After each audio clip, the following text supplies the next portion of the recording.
all I needed to do was make it through another day.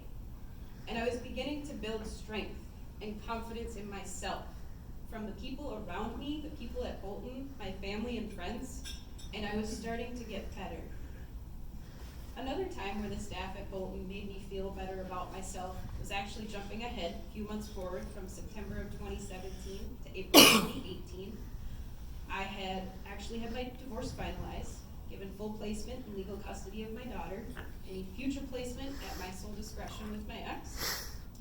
I moved into my new apartment, and I was in the middle of filing an injunction against my now ex-husband.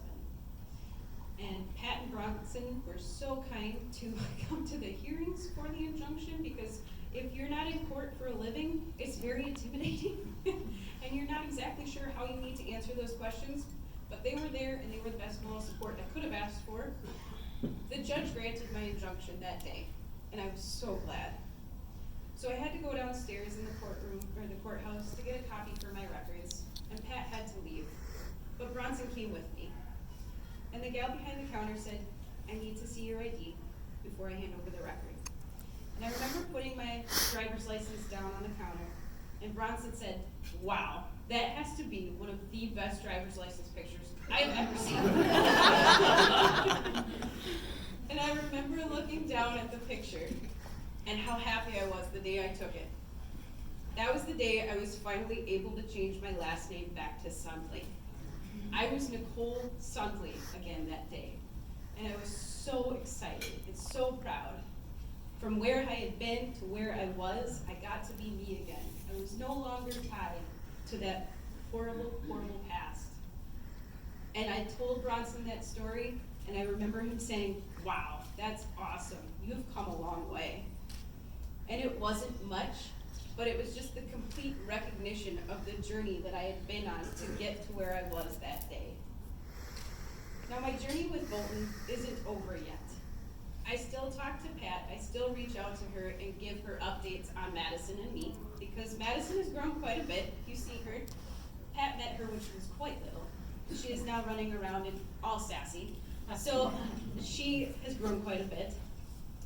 But it was never the people at Bolton or the things at Bolton that made me sad when I saw them before. It was always the reason why I had to be there.